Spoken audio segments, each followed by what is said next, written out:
Today we're exploring one of the most complex conflicts in modern history, Israel and Palestine. To make it easier to understand, we're going to tell the story as if it happened in a quiet suburban street with two families, one house, a tall fence, and a pile of rocks. So imagine a quiet suburban street. A street that looks ordinary, almost peaceful. At the end of the block, there's an old house. Centuries ago, family Levi lived here. They built it, their grandparents were buried in the backyard, their holidays, their language, their identity, always tied to this one place. But over generations, they were forced out. Different towns, different neighborhoods, different streets. People would smash their windows, restricted where they could live, sometimes attacked them, sometimes even killed them. Then came the horror in a massive scale, and many of the family Levi were murdered. After that, family Levi said, "We cannot keep depending on other streets and neighborhoods to protect us. We need our own house again." The idea, long before World War II, had already been forming. The core belief was simple: a person without a house, or people without a house, will always be vulnerable. But here's the second part. While family Levi was gone, another family moved in. Let's call this family Darwish.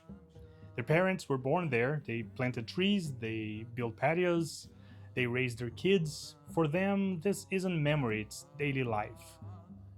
So, when family Levi starts returning in the late 1800s, early 1900s, legally buying parts of the property, family Darwish get nervous.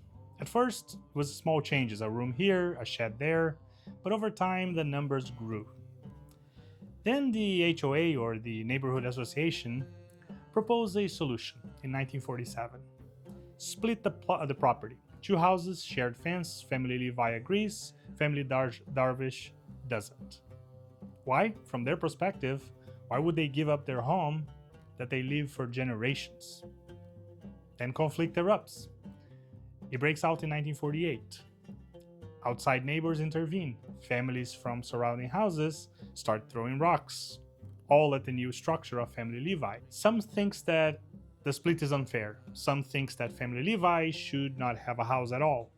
Some fear that the neighborhood is changing too fast. Are you still with me? Expand into other parts of the yard for safety. From Darwish perspective, those fences feel like imprisonment. The yard expansion looks like theft. Outside neighbors keep intervening.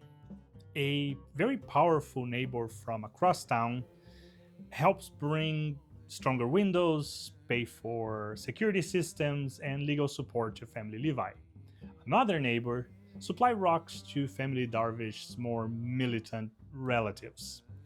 Some neighbors hold meetings condemning one side or the other. The rest of the street is obsessed with this one house because it sits on a historically and religiously important land.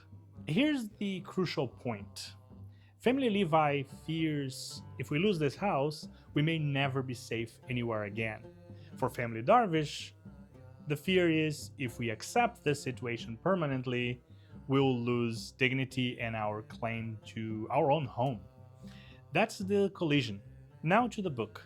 Still staying with the analogy, let's go back to the book. Daniel Gordis' book invites you to come inside family Levi's living room. He wants you to understand why this house feels existential, not optional. In 1948, 67, 73, it genuinely looked like it could be destroyed. That fragility shaped everything. Security mindsets, mandatory military service, defensive doctrine. But if you only stay inside Levi's living room, you won't feel what it is like to watch your childhood home divided, fenced off, and threatened from the outside.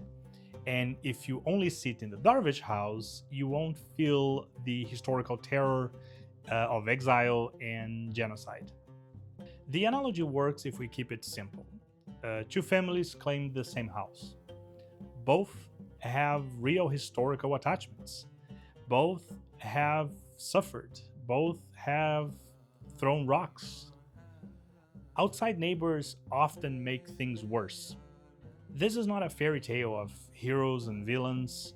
It's a tragic standoff where history, trauma, religion, and geopolitics overlap in one small space. Understanding that this doesn't solve the conflict, but it stops us from reducing it to a meme.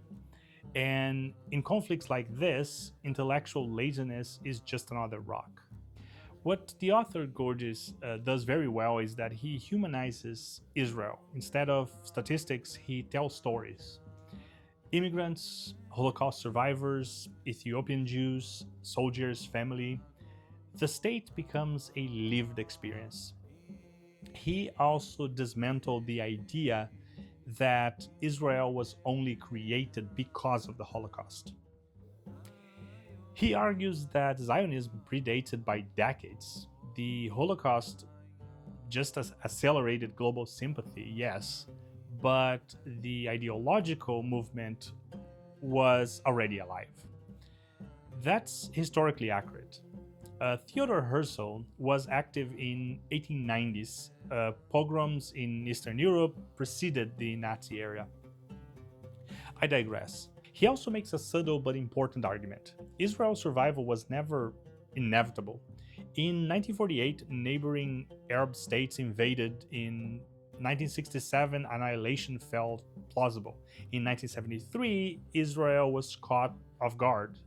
He shows how precarious everything was. This matters because many critics today treat Israel as a powerful, secure state from birth. Gordis reminds the reader that for Israelis' perspective, fear is not paranoia, it's historical memory. The book is weaker, however, let's be honest.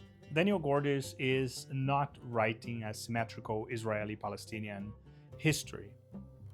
The Palestinian dispossession, or what they call Nakba, is acknowledged in the book, but not deeply centered. The Arab perspective appears, but not with the same emotional weight as the Jewish experience. That is a limitation. However, intellectual honesty requires reading across perspective, and no single volume history can hold the entire moral universe of this conflict. Daniel Gordis' book mainly tells the story from inside, back to our analogy, Levi's family house, explaining why they feel their return was necessary and morally justified. If you want the full picture, you have to also walk next door and listen there. If someone reads only this book, they will understand Israeli psychology very well, but not Palestinian psychology with equal depth. For balance, you'd need something like The Iron Cage by Rashid Khalidi, which flips the narrative center. This is not a simple good versus evil story. It is a collision of two national movements, both tied to the same physical space. The tragedy is that both families are right in some things and wrong about others. History is messy like that. And once blood has been spilled, compromise feels like betrayal. Understanding that complexity doesn't solve it, but it does prevent lazy thinking. And lazy thinking is gasoline in conflicts like this. The real intellectual maturity move is being able to hold two painful truths at once without collapsing into tribal slogan. That's hard, but that's the work. And as always, thank you for watching.